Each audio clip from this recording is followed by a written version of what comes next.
Bonsoir, voici l'analyse technique du CAC 40 pour le 19 janvier. Alors, avant d'attaquer, on va tout de suite parler du calendrier économique. Actuellement, là il est 21h07, il y a Yellen qui s'exprime, donc on verra un petit peu après qu'est-ce qui se passe en live.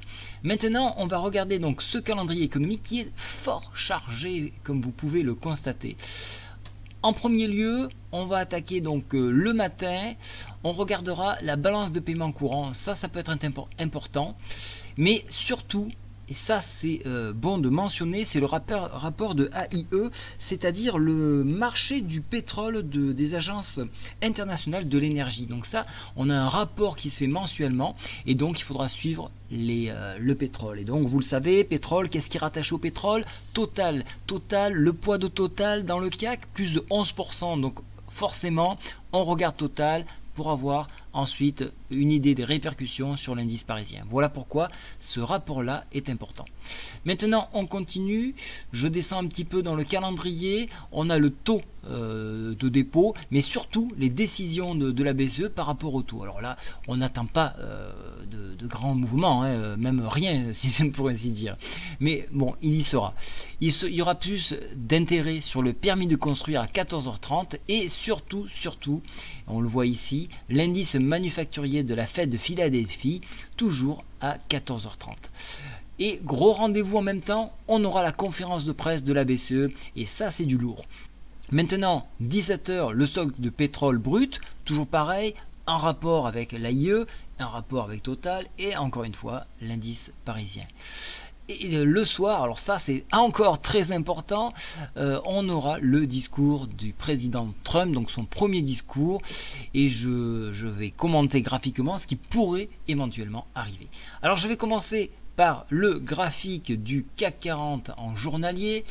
Ici, de cette configuration, vous le voyez, on a une belle mèche qui a été défendue par les bulles, et je vous le donne en 1000, à quoi ça correspond ici à la défense sur la moyenne mobile 7 hebdomadaire. Donc on la défend toujours, il y a toujours des bulles, et tant qu'il y a des bulles, c'est bon pour les bulles, puisque on peut envisager, pourquoi pas, un retournement à la hausse. Donc il n'y a rien qui est acté, mais il se peut qu'on attende le discours de Trump. En attendant, les indices refroidis, et vous voyez qu'on n'a quasiment pas bougé, on est toujours dans ce range très étroit, et donc en attendant, vous voyez, tout refroidi.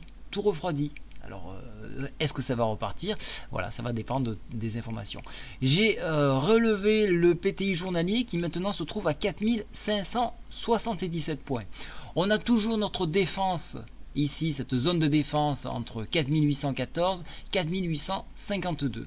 Je tenais à vous montrer quelque chose sur le CFD. Alors là, je change de crèmerie. Hop, je passe en unité de temps 4 heures, et là je suis sur des cours CFD pour vous montrer quelque chose.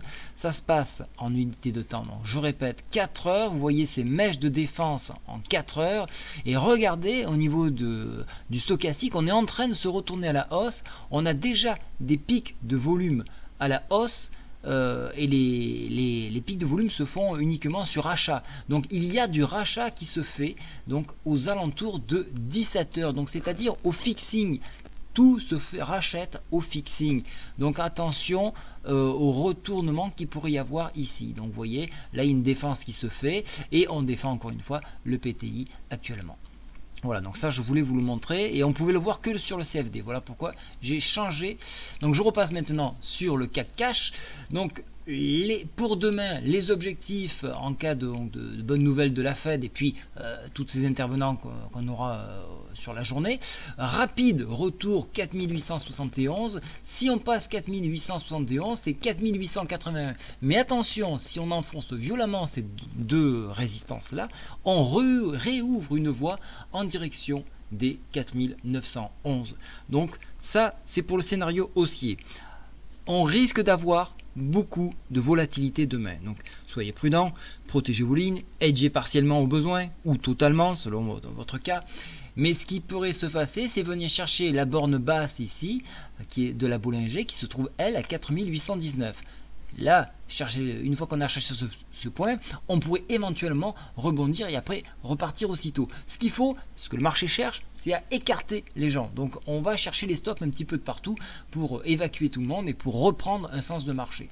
Donc attention à la volatilité qu'il pourrait y avoir demain matin sur cette zone ici et sur ces zones-là.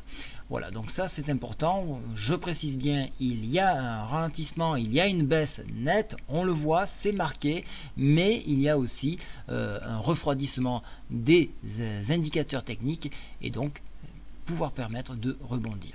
Voilà, donc pour ma part, ça reste encore de l'achat sur repli. Personnellement, j'attends demain les discours, et notamment Trump, pour éventuellement faire quelque chose. En attendant, j'edge mes positions, je sécurise, et après, on analysera et on agira.